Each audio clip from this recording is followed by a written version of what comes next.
What's going on, guys? We are here today for another episode of Around the Hearth with the Inn of Planar Crossroads. I'm noticing now that my text says we're with Midwest Miniatures Guy. I'll change that as I'm talking, because we're not.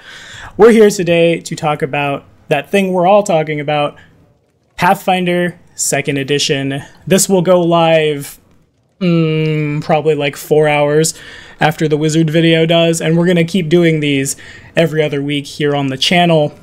Less of a, like, here's the blog, I'll tell you how I feel about it, and more of an open forum where we can discuss amongst our fellow players how we feel about stuff on the subject of fellow players. Today I am joined by a lot of folks. We've got Adam and we've got Kane when he gets here from the Inn of Planar Crossroads, and hey, those guys are trying to get to 200 subscribers to run a one-shot. I'll throw a link to their channel in the description, and next week we'll be talking about the blogs over there on their channel, so really you're going to hear half the conversation if you don't go check them out. So again, link in the description. We've got Donald and we've got Joe from Black Dragon Gaming, and we've got Dragon and we've got Gustav, the Black Dragon Disciples, two of my patrons, here to talk about stuff. And I think I gotta turn the floor over to you guys, because I just finished recording the Wizard video. I'm not 100% sure how I feel about it. There's a lot of changes, there's a lot of good changes, a lot of bad changes. It's pretty common knowledge out there amongst like my patrons and people who watch my videos that I prefer to cast Greatsword. So I've never played a Wizard in my entire career. I know Gustav has. He played in an evil one-shot over here. He played a Gestalt Wizard Sorcerer. Regardless, I'm going to turn it over to you guys. What do you guys think about the Wizard in 2nd Edition? What's going on? How do we feel? Looking at the post now, I do like some of the changes. This is the playtest after all, so some of it will change. My only issue is when it came to some of the high level withered spells, how they are going to be changing them up a bit. Reading up the Phantasmal Killer spell, I do like the changes that they are making to it, but my worry is some of the other iconic withered spells. I know today I was playing Icewind Dale, which was technically 2.5. Oh, good old Icewind Dale.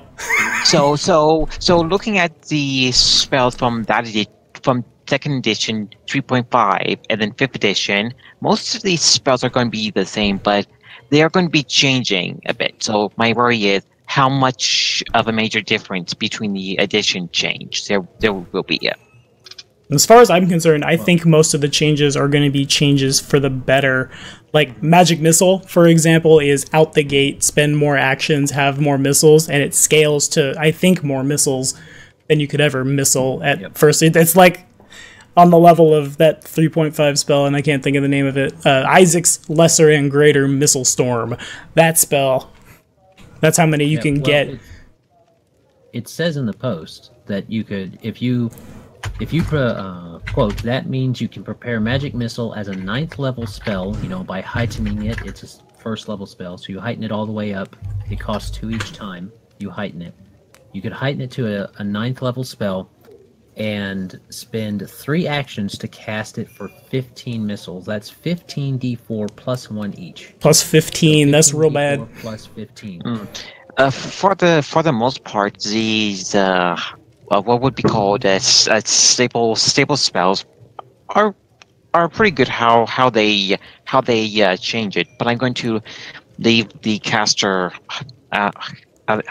class opinion as a whole until everything is out of the playtest before I have a final say. Yeah, I think that's fair. I do though, like, as much as I think the full caster is the most powerful in Pathfinder 1st Edition, as much as it's a favorite tactic of mine and everyone everywhere to sleep/hold person / your choice of make them helpless and then like Ugg the Barbarian will punch him in the throat to coup de grace and then you move on about your day, that kind of thing. I really like that the 4 degrees of success take spells like that and make them not like cast this, game over, haha. because there's more room for myself or anybody else who wants to play a class that's like, and I'm air quoting hard, subpar, and you're not gonna be punished for it as hard as you could be in first edition. One thing I noticed as a GM, especially in a high-level game, a forecaster that prepared properly, have high DC, they can easily make a combat end pretty quickly, especially if they use the spell type they know that work against certain foes. And doing a combat in 2 turns, supposedly lasting 10 turns. So forecasters are pretty good, but you need to know how to counter them effectively. So it's rock, paper, scissors. On the subject of that, we are seeing the Counterspell return in Pathfinder 2nd Edition as a class feat. I still, as a GM, I really like it. On that. Oh, go ahead. I'll get my 2 cents in after you. I don't like the way Counterspell works right now. Yeah. Now is the time to change it, Paizo. There is no reason... Okay, this is how 5e does it. You see the bad guy casting a spell, you know what spell level it is, you can burn it. You can guess what spell level it is, and you can burn a spell level of something higher to immediately negate it, or you can burn a spell level of something the same level and roll against the caster to negate it. What I would prefer is that you had... This is how I am probably going to run it when we get to 5e, when we get to 2nd edition. I'm going to, instead of having it where you have to do the spell, do the roll, and spend the exact same spell, my suggestion is that you take the spell, that you see the bad guy casting a spell. You see the bad guy casting a spell, you say, okay, I want to roll Spellcraft to know what he's casting. You roll it, you're able to identify it, you get to spend your reaction, because action economy is very important in 2nd edition. You spend your reaction to then spend a spell slot of the same level to negate it. And that way, you still have strategy involved, but there's still the ability to get through it. There's still the ability to be able to identify it, and you still have a purpose for your spellcraft check. But you also have the ability to... You also don't have to know that exact spell.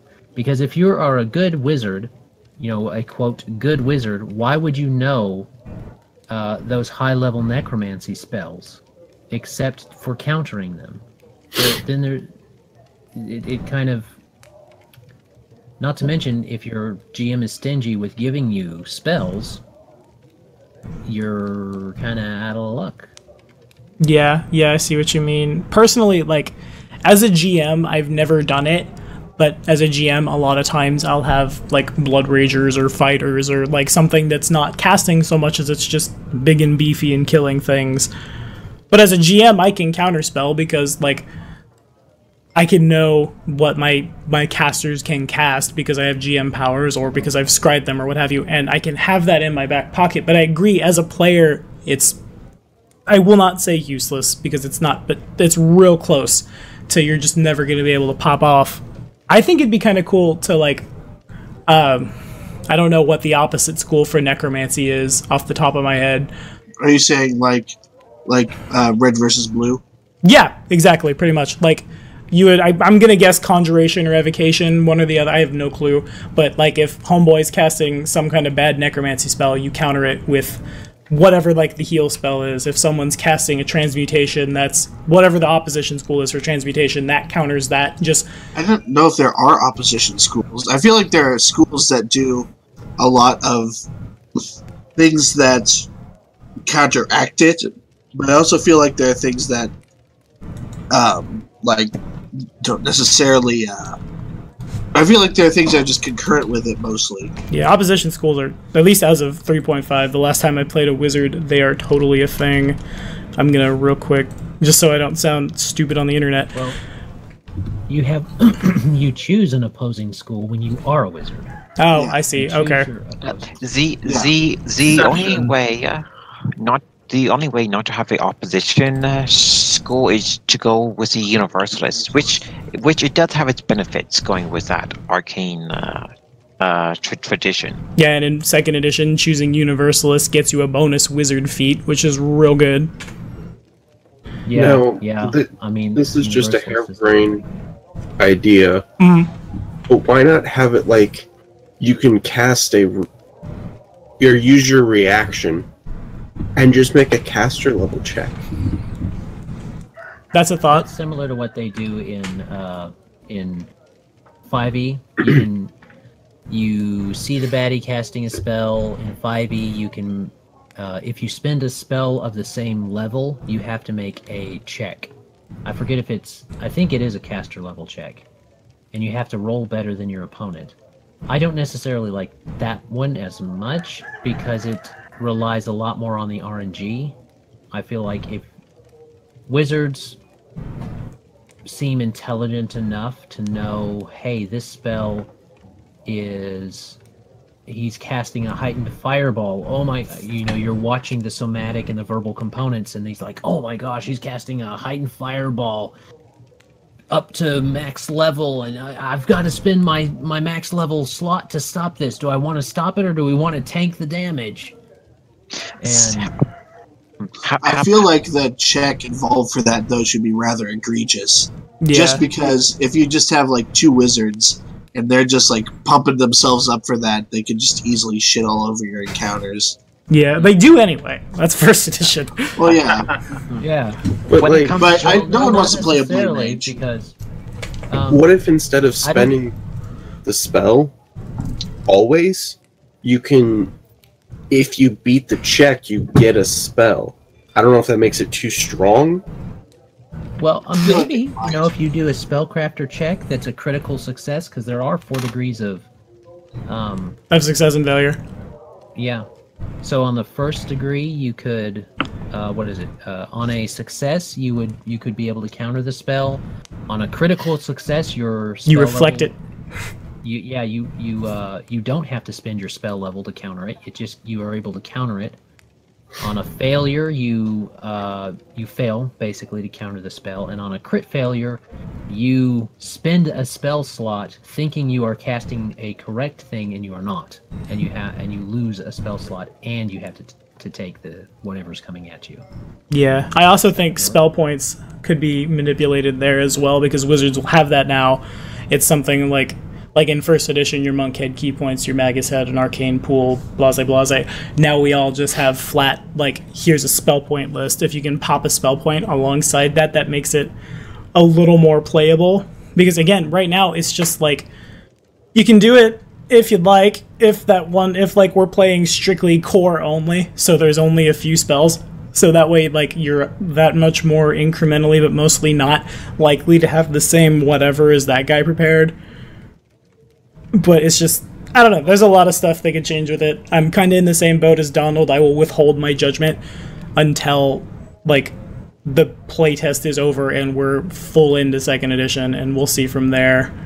To add on to the counter spelling, knowing the DC, if for whatever reason, both casters choose the same arcane schools, and the DC should be lower a bit. It's sort of like 2 expert casters knowing what the other is going to do. So in reality, 2 professionals, what they're doing, they can sort of counter each other if they know what the other is doing, compared to the polar opposite of the same arcane profession they are doing. That makes sense to me. It's kind of like wizard duels in Harry Potter, that kind of thing. And that makes them, it also, in kind of a way, it brings the disparity. It's kind of more like the dude with the AC versus the dude with the AC, and I have a sword and you have a spear, and we will whack each other until we are dead. It's the same idea for, like, the wizards trying to counterspell that way. Yeah. kinda It's makes me sort, sad, it's sort of like a evocation expert knowing what a evocation expert does, and a necromancer versus a necromancer. Yeah. So if you know what you're going up against, you don't need to think hard to know what they're casting effectively, unless if it's some real unknown wizard spell you've never seen before. That the GM came up with right now because he's tired of you trying to counter everything. Yeah, Emmy made up her own spell, so, and that can't. I mean, I don't remember if there's rules as written for making up your own spells. There is. There is in Pathfinder right now. Yeah, I didn't listen to him when I was making it, letting him make it, but I mean, there is.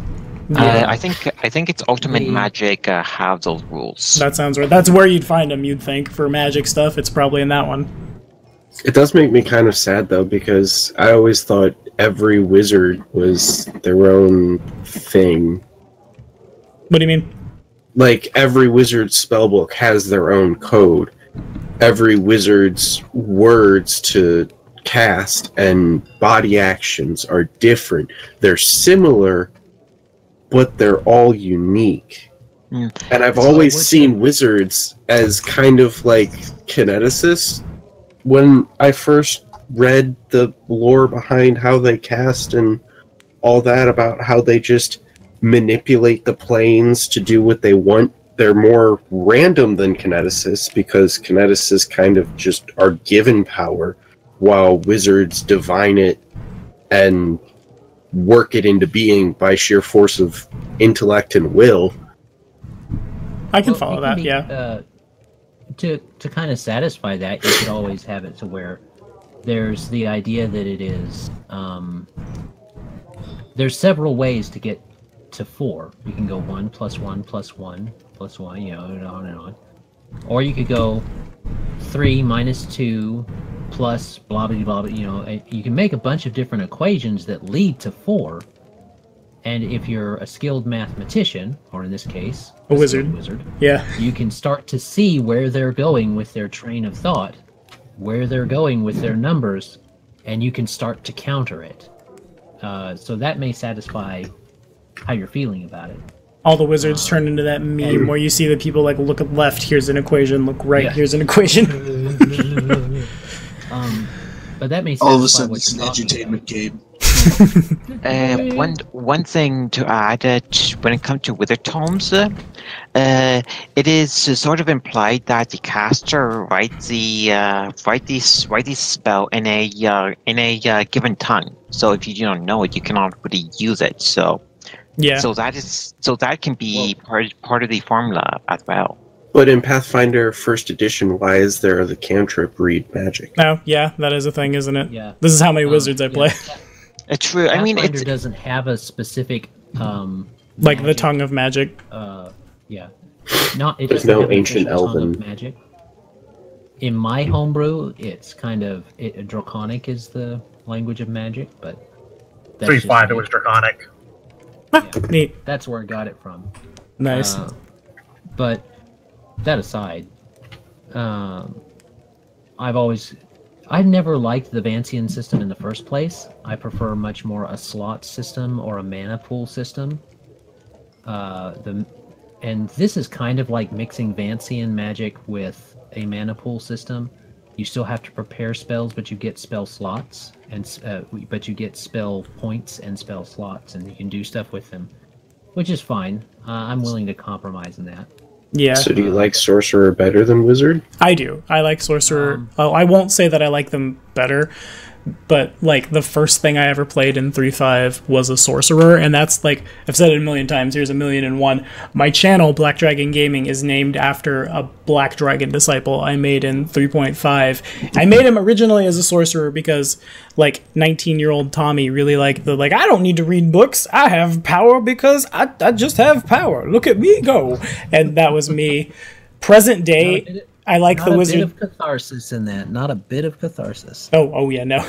Wizards, I think, in first edition are stronger because the wizard can, like, he has a spell book. He can spend all his gold, or in Lucia's case, in Lordly Calvary, she can blood money all her blood money, and then just all the spells in the world are in the wizard's back pocket. On the subject of that, in second edition, wizards are getting a lot more right out the gate. There's 8 first level spells your wizard knows at level 1. and like 10 cantrips, if I remember correctly. That's Wizards. That's fantastic. I love everything about that. I mean, they're doing. I mean, to be good fair, in stuff first with edition,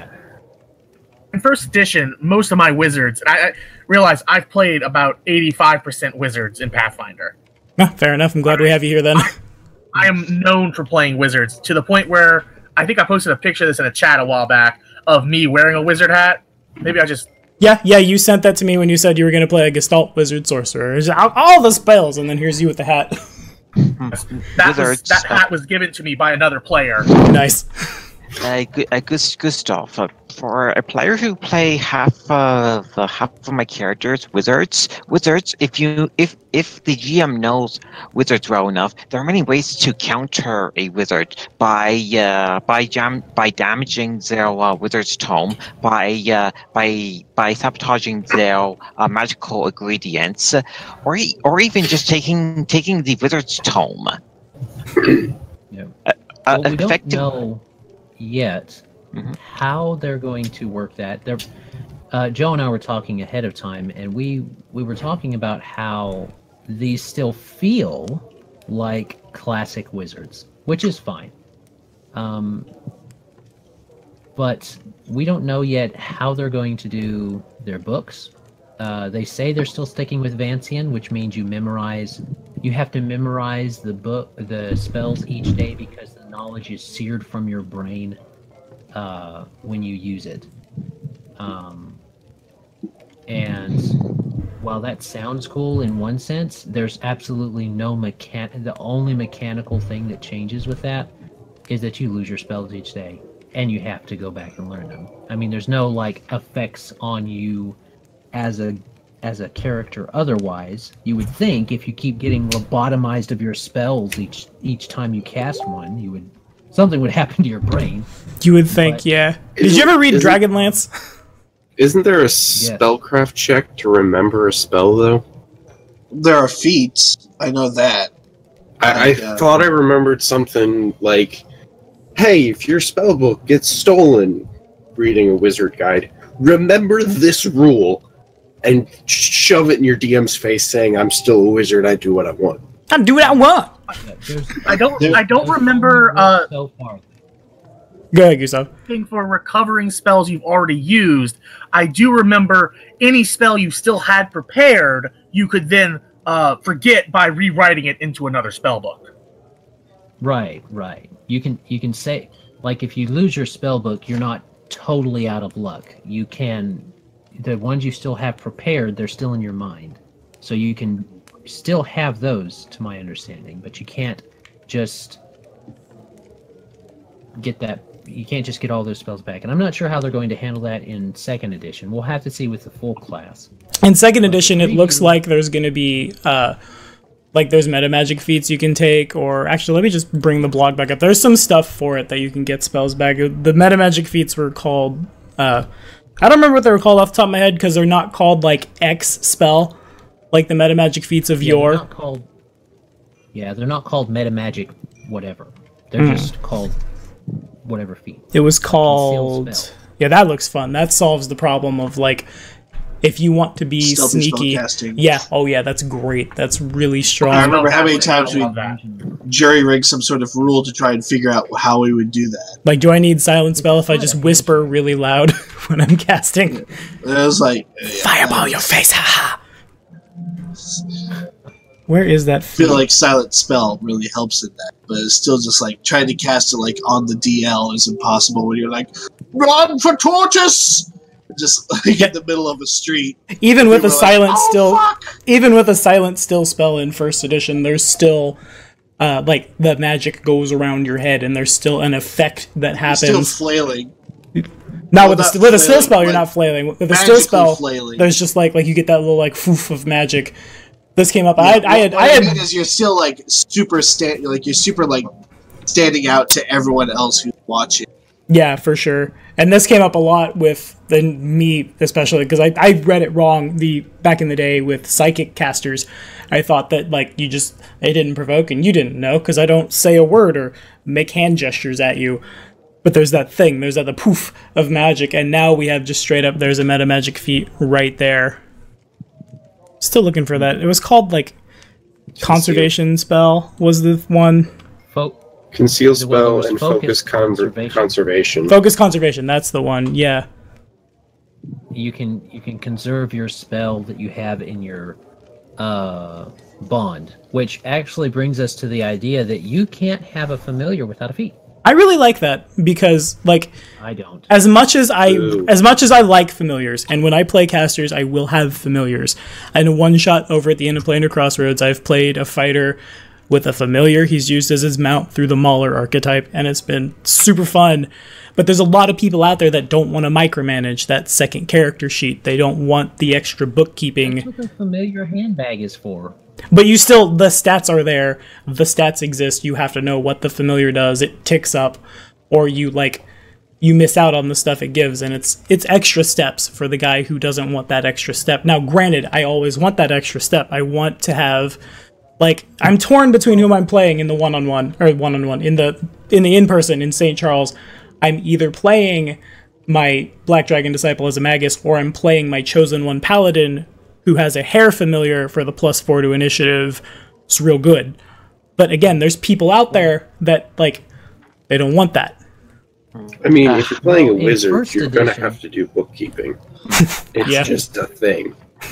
In first edition, you got the choice between a item or a familiar, and I like that. That is true. You're right. Sometimes you want a familiar, sometimes you want a bond. You usually choose a bond because they're easier to keep track with, but sometimes you want a familiar. I mean, the Green Sting Scorpion's pretty good. That's a +4 to initiative as well, is it not? Yes. Yeah. And you can milk it for poison. So. Are they a player? It's tiny. Are they player first edition based upon what your wizard type is? The familiar can make a major difference in the Lordly Caliber game. With me having a imp, that can definitely make a major difference in the game. I've been using the imp commune power to a great extent. So having unique familiars like that can definitely make a difference. But usually there's a feat tax related to it if you don't have an archetype or something like that. But now it seems that feat tax will be doubled. Definitely wizards, from my experience, and forecasters, they're more of a homework class from my experience. Yeah, it may be less so in...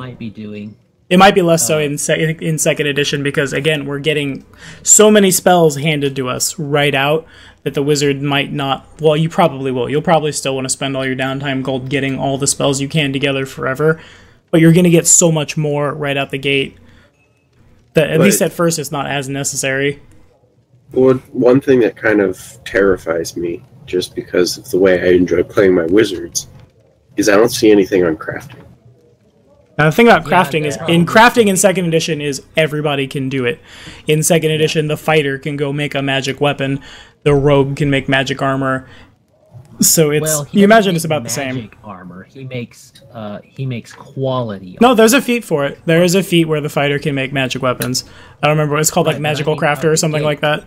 Yeah, it is Magical Crafter. Out the gate, everybody gets a craft something, because downtime is more important in second edition. So everybody can craft something all the way up to, if they invest in it, legendary stuff that is not even magic, but it still gives you pluses to hit and damage. Yeah. So you are going to have that. So I think the pluses are just a hit. I could be wrong. I forget. But I think a legendary weapon is just like an uber masterwork. I thought you said it was plus to damage. Hit, and you get a damage dice. Oh, never mind. Fair enough. There's a lot of stuff going on in my head right now with the channel and putting a tournament together and knowing how a bunch of weird first edition stuff works and things like that. Never mind. Fair enough. Yeah, the rules are every time it increases by a +1, you get it's the damage as well. Damage dice. You get an extra damage dice. So if you have a maul, like it's from the Glass Cannon podcast, if you have a maul that does a D8 of damage, a +1 is 2d8. That's correct. Yeah, I remember that. But we're talking about the crafting and how the crafting adds to damage with just like a legendary katana is a +3 or +4. I forget exactly how the chart goes because I haven't been hands-on with it yet. Of course, I will be in like 2 months, but I haven't been able to mess with it. +4 or 5. On the subject of that, there's going to be proficiency in casting, and the wizard at level 19 gets legendary proficiency with the spells he casts, and I think that's really cool. Yeah. It does kind of indicate that there might be a way for you don't have to multi-class to get the spells you're looking for. Like kind of like a magic initiate type thing going on, where you could get proficiency in spell casting to start learning some spells and stuff. Yeah. So your fighter may be able to learn magic stuff. Maybe he is crafting those magic items, and he just wants to learn the stuff he needs to craft his items. That's a thought. By that same token, I think the proficiency is going to be what we see for like if I cast a spell that requires a ranged touch, because we still have a touch armor class in 2nd edition. I think that's where we'll see it most, is like I add my BAB, or I forget if there's base attack in this game. I don't think there is, but we add the big proficiency here, whereas like maybe the sorcerer doesn't. Maybe the sorcerer gets other stuff. We didn't hear about it in the cleric, so we assume the cleric is all just like AoEs. Well, no, the cleric has the saves. Yeah. And they may be doing something similar that they did with the paladin in the playtest. The paladin has only been shown to be lawful good, but they left that door kind of open, probably with their oaths and stuff. Mm-hmm. So I suspect that they may be holding off on the familiar thing. That may be one thing they're doing. To see how people like it with no familiar on the board. Yeah. That's fair. 2nd edition is relatively new, so I would give them benefit of the doubt that they will implement it somehow, some way when it comes to the final version. Well, really what that comes down to is, like, if enough people out there in internet land want their familiar for free at 1st level on the wizard, like, send it to Paizo as you're playtesting the playtest and say, we want our familiar at 1st level, and then you have it. Well, maybe not then you have it, but then it's like it's back on the chopping block for those guys. Maybe having it as a ritual or some type of wizard spell. I know in 5e there's a wizard spell you have to pick to get a familiar, I think. Yeah, I think that's right. It's called Find Familiar. And they don't. Where'd I put my cat again? Arcane bonds. That, to my remembrance, I just would like it if they had the choice between the two. If you could choose one or the other at 1st level, and then take a feat to get the other one if you wanted. Because the wizard feats, other than that, kind of look neat. Yeah. I like the abilities. The school abilities seem a lot more flavorful now. Mm-hmm. And even useful, like Life Siphon that the Necromancers get, that seems really, really, really, really, really strong for like a Necromancer who has Fireball and he hits all the dudes and he gets 3d8 hit points back. The Wizard didn't have, like, I mean, you had like Infernal/Celestial healing and some like a little bit of fast healing you could drop on, but you didn't have something like that. And again, this is a game where, like, your potion will cost you resonance. You only have so much of that in a given day. So stuff like that for the wizard to be able to heal himself. Because you assume this is the class that probably has the most, like, weird magic items, to say nothing of, like meta magic rods, or, like, God forbid you have to spend resonance on wands and, like, the Staff of Power and stuff like that. That actually might be, like, almost necessary for the wizard who wants to, again, carry all those meta magic rods in his back pocket.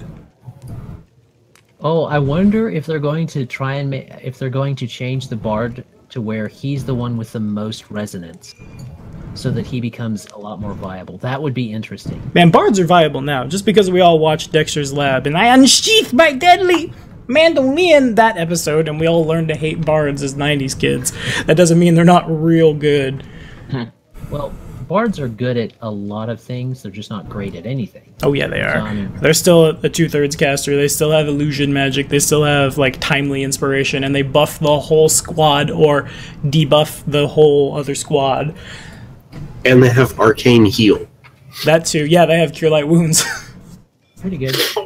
Don't let yourself it's not think bad. Go ahead, the yourself. Bard hate is anything new. I've played AD&D 1.0 with my father's friends, and trust me, the Bard hate is still there. Fair enough. It ain't new. Even old grognards hate bards. I like bards. I think bards are cool. Anywho, what else is going on in the blog? What do we have? Thing I noticed that well, they talk about how the features, you're going to have your high intelligence is going to affect your DCs and stuff like that. That's kind of a given. Yeah. But they talk about at the top about how your school affects what you do, and that's where we kind of touched on. I like the diviner's sight is not that bad. It's a thing. Yeah, it's like getting it at first level, I believe, is how it works. That's the first level for divination. My only question is, do you know what the roll is? And do you roll before or after changing your fate? Metagaming is wrong, but yeah, I mean, I'll know. I would think you do, because it's called Diviner Sight, so that only makes sense. But also, you glimpse into a target's future. You know what the future is. You roll a d20 when the target attempts a perception check, saving throw, or skill check. It can choose the number you rolled instead of rolling, and the spell is dismissed. So they can pick the number you rolled. Yeah, I imagine if it was supposed to work like I can't even think of the name of the spell, like the bigger divination spells, like wheel and woe, something like that, there would be like the GM rolls the check in secret, that kind of thing. Yeah. Gustav, what were you gonna say about the thing you saw? I noticed the wording seemed to come up a couple times was, extra spell slots or without using a spell slot. I feel like that's them trying to cover up for the fact that in second edition they have decided to forego extra spell slots for high casting stat. Yep. Yeah. Something that I love flavor-wise and hate mechanics-wise. Yeah, because you got to go back and check that table every time your intelligence goes up. So I had 4 more spells, blah, and then you have to pick 4 more spells. I liked flavor-wise. I did not like extra spells for casting stat, but I liked it mechanics-wise. It wasn't that bad for me. The fact that you now get, extra spell casting slots, or rather casting without using a slot from a bunch of different sources, that to me is more difficult mechanically, but I like it flavor-wise a lot more. Yeah, it kind of, I don't remember what they called it, but it was like burn a spell point to recall a spell that you'd already cast. It feels a lot like what the Magus could do with spell recall. But partially that makes me like, yeah, I'm getting Magus stuff. On the other side of that, I'm like, but Paizo, where's my Magus, please? I need some Magus, because I really like that class a lot. And I wonder if, like, the wizard through some archetype won't just, like, absorb the Magus, and that will, like, it'll cut down on the amount of classes. Kind of like how I'm imagining the ranger will absorb the hunter, and it'll, like, meld together into one thing. Which, Stupid Raven. Ranger needs love anyway, but with the way feats behave and the way classes behave, I'm not sure. I mean, they talk about archetypes and stuff like that, so there may be things like that going on. But the classes are already, I suspect, going to feel pretty modular, because my suspicion is, instead of saying, okay, you get blank amount of new spells and you get this class feature, remember, there are no more class features. You may get to choose, in place of those class features, you may get to just choose a class feat you want. So if instead of saying, I want to increase the DC on this spell school, I'm going to get more spell slots for instead, or so on and so forth. And so the higher level a wizard is, the more unique it becomes. And that may happen with all the classes. The higher level you are, the more unique you become, even more so than first edition, and even more so than the past editions. Yeah. My only fear with that is are we going to end up sacrificing diversity in the long run to cover our butts? Is the fighter going to be forced to be the tank? Well, that'll probably depend more on party composition than it does anything else. Yeah, and I do think that party composition is going to be a thing. Tank. I think party composition is going to be definitely a thing in first edition or in second edition because, like, again, resonance eats your potions. You can't have the shiny stuff and drink the potions, so the cleric has to be there. Or the alchemist, that eats your resonance too. Never mind. The cleric has to be there, or if the bard can heal, bard's got to be there. By that same notion, I feel like the concept of the tank might come into the fore. Maybe it's hard to say because I don't think you can truly like tank in a game like this because there's without playing like a caster who casts like some spell to make you attack them, that kind of thing. So maybe not the fighter, maybe the paladin can. Well, no, I mean the paladin can already give debuffs. We saw that he can debuff those around him, I think with an aura or a spell or something. He has a debuff for protecting those within 30 feet of him, which I think is a carryover from first edition. Yeah, it worked like Shield Other or like the Sacred Shield archetype like that. Yeah. And, I mean, you could spec into that, or your paladin could be your healer. Your paladin could behave closer to a war priest based upon the class features that you used. Yeah. The class feats that you picked, excuse me. Yeah, it's weird to say that now. That'll be the thing. Well, it is kind of simpler to say, I'm going to pick this class feat, instead of saying you have class features, and then you have class feats, and then you have so on and so forth. That's true, yeah.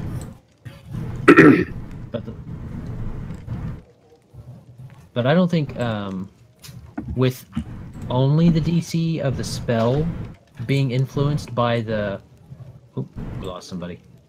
With only the DC of the spell being influenced by your intelligence stat, and not the amount of spells you can use, that means that someone could multi-class into wizard and not have to worry too much if their spells were not super high DC, if they're only focusing on spells that they use on their party or that they use on themselves. You would just grab like 8 buff spells.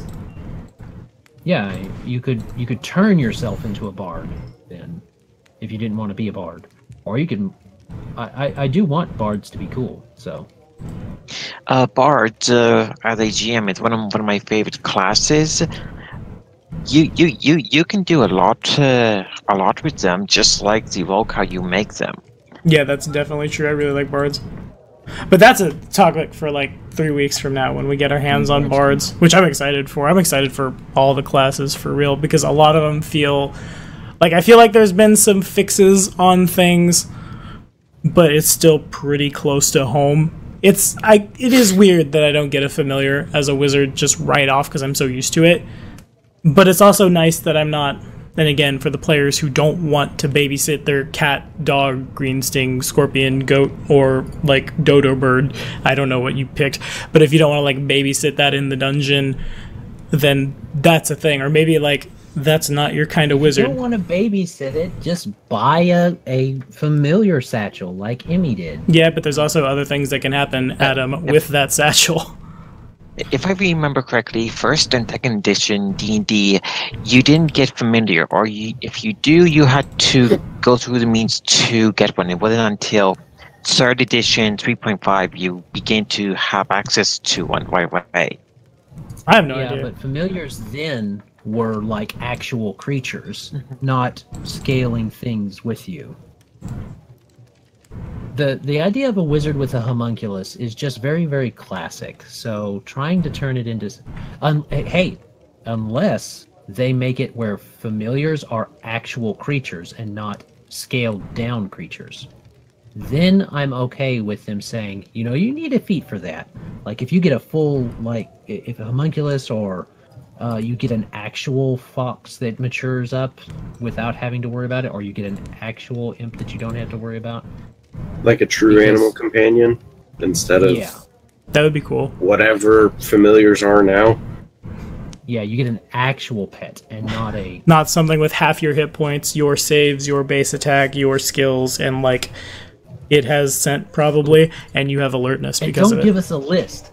Don't give us a these are the only ones that work list. Give us anything. Give us things like groups of animals. Like a little. If you want a mouse, fine. Don't. If you want a rat, which would be just a rat, but if you want this weird little magical rabbit that has a horn on its head, the Ayato or whatever it is, you can have that too. You just got to go get improved familiar, and you can have that too. And you can get a jackalope. What a rabbit would give you. Yeah, get a jackalope. Open up the. If you're gonna rework it where you have to take a feat for it, at least give it something like leadership styled. It can be this powerful type thing. I can agree with that. Yeah. Yeah. Or maybe more like Divine Bond. So you want your Blink Dog familiar? Yeah. Yeah. Blink Dog familiar for your chaotic good or neutral good, or even lawful good. That loyal Blink Dog. Maybe a thought. I could get down with that. And with, it does tangentially tie into this, but with the way illusion spells are going to be something that can be that beating the DC is one thing, but you know, if you want to detect an illusion, you're going to have a detect magic that's higher than an illusion spell or at par with it as it's being cast. That can be a lot of fun for a wizard. That opens up a lot for wizards, especially for people that want to play illusionists. That is one thing I'm very excited for. I've never played an illusionist because of that. Like, I might pick up minor image and some of the very low level illusion stuff just to be able to play some quick tricks or something. But I've never bothered with like going all out on illusion, and that's because it's like it's so easy to foil this. Mm-hmm. Yeah. Now you can. To add on to that, the Illusion Arcane School, it's one that I never actually played. I have played every other single Arcane School out there, but Illusions, you have to work around the character concept to make them a viable combat style in game mechanically. Yeah, and even then, like, a lot of that I think is up to like GM interpretation of what the illusion does, how much you can do with it, etc., etc., etc. Like, I'd love to play an illusionist. I just haven't found the right spot where I feel like I can play an illusionist and not be just like arguing with my GM for like 4 hours about what I can and can't cast. Illusion. Another issue with them is you can simply disbelieve them. Oh, disbelieve them. Yeah, that's another issue which I do want them to change in second edition to make Illusionist quite a viable wizard choice. On the other side of that, it's really, really hilarious to have a player. I had it happen once, and it was in House Divided. It was the first episode of House Divided, maybe second. It was whenever we found the cave that took a long time to go through, and it was. I choose to disbelieve. I heard you guys saying that. Yeah, tell me. It's just I choose to disbelieve that I have a really bad German accent, but I choose to disbelieve the illusion, and there's no illusion, but it's hilarious. It was just stone shaped. It was just there's a wall there. I choose to disbelieve. Walks into wall. Ugh, that goblin's not real. Just close your eyes. If I don't see it, it doesn't see me. Is now a dead wizard. Yeah, shanked wizard because he closed his eyes and he didn't know where the bad guy was coming from. So that rogue goblin shanked him with sneak attack. Yeah, he did. Illusions is quite funny based upon how you use them. Yeah, it does make me curious on when we see something as substantial as the Diviner's Sight. You think about using that for a good guy, but that's also for bad guys. Yeah, if you roll poorly, you can use that. That is true. Or you could have it make a choice to where it would use that. You mean something like misfortune on a witch, kinda, except you have a little more control over it. You have somewhat more control, yeah. From what I'm seeing. Instead of flat disadvantage, you just roll and you know it's like a 2 and just haha, you take a 2. Well, it said reading the wording, it says when the target attempts a blah blah blah blah blah check, it can use the number. Oh, okay. I thought we were talking about like a different like evil diviner who could have evil diviner spell that did something entirely differently. Well, there probably is going to be something like that. Well, even if you've got some like what's the name of the weapon? The Baphomet priests usually use them. The glaives. A glaive, yeah. You get one of those with one of them, and they roll a 20. They just beeline straight for the caster. Yeah, I'm gonna use this now. Bap. By caster. For sure. I guess I can see, like, Diviner's Sight targets one willing living creature, so the wizard who has an okay charisma and has ranks in, I don't think it's bluff, I think deception is that skill now, and you just, like, you convince them, because, again, it's metagaming. You don't know what the role is, the player does, of course, but, like, the bandit who you've snuck into the camp of because you've illusioned yourself to be a bandit, and you like, I will help you with my divination, and you roll real bad, or even just not a natural 20 and just have that waiting to, like, when the rogue is right behind you, pop Diviner's Sight, and it's worse for them. So there's a lot of utility and a lot of versatility there. I like that. I did divination school as a player. It's quite useful, but the only issue I see as a player using divination school magic, it is up to the GM based upon how well they are prepped. Because even divination magic, you can commune with the outsiders effectively, and if the GM didn't prepare for that, that is one issue. Second edition can have still, but it's more of a GM player issue then.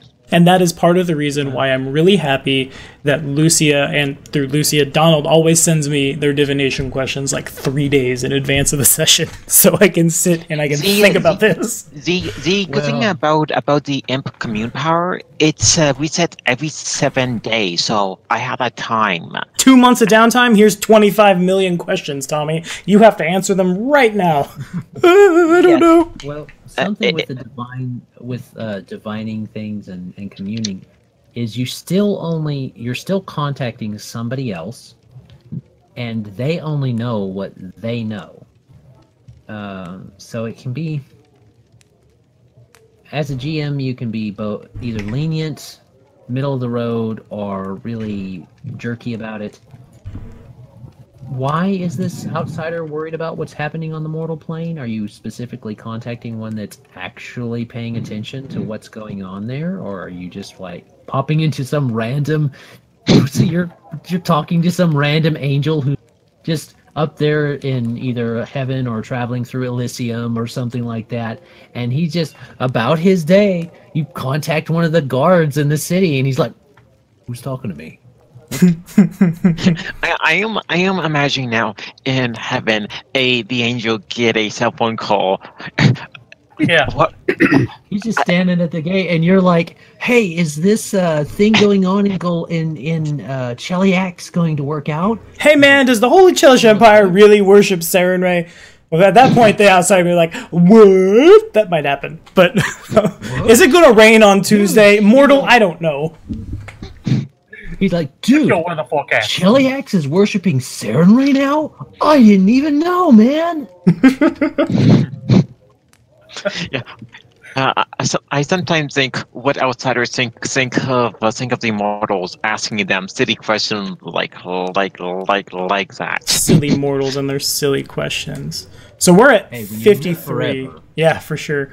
We're at 53 minutes. I guess the last point I wanted to bring up, and I don't know if this will take 7 minutes necessarily, but I really like Phantasmal Killer now. I didn't like it before, because before it was a save or die if the will save was a thing.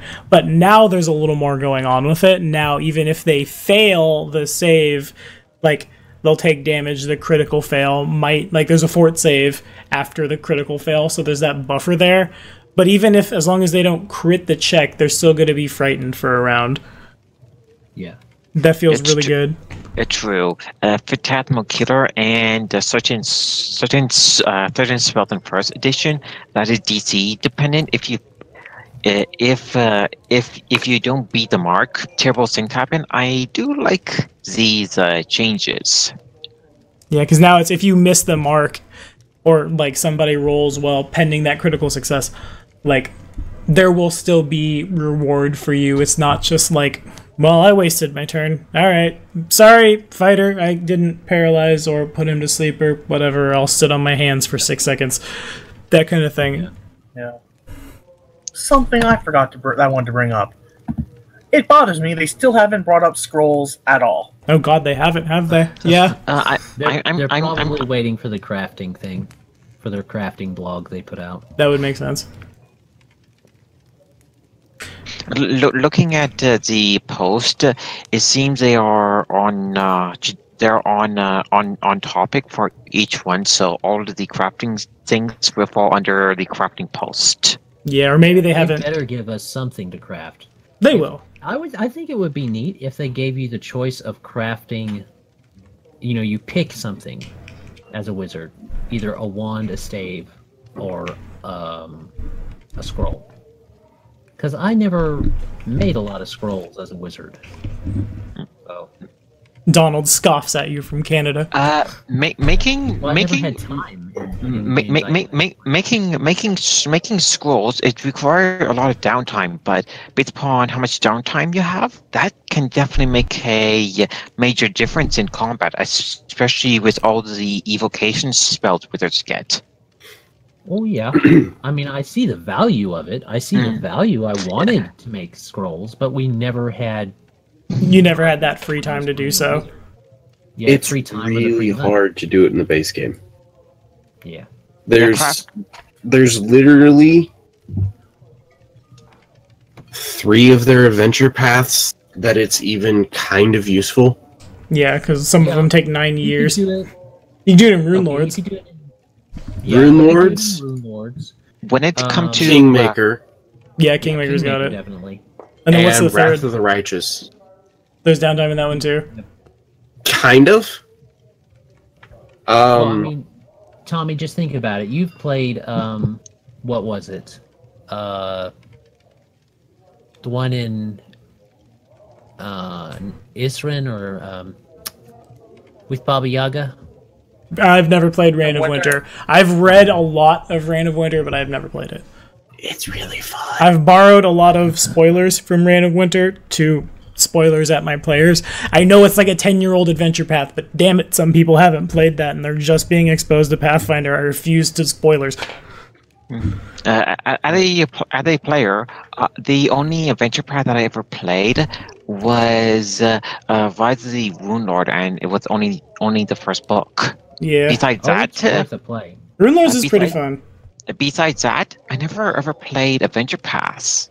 I guess the only thing I'm bummed out about Pathfinder 2nd Edition is over at the end of Planar Crossroads on Tuesdays we play Rise of the Rune Lords, and one of the players like wants to be done with Rune Lords right now, so Planar Crossroads can get ready for 2nd Edition. The thing is, like, we just hit Fort Rannoch. There's probably no way, unless we're just like, okay, Adam, next map, now, fight, roll initiative, we have to get done, and just like boom through the encounters. I think people are worrying about it. Don't worry, for those watching, we're not going to blaze through Rise of the...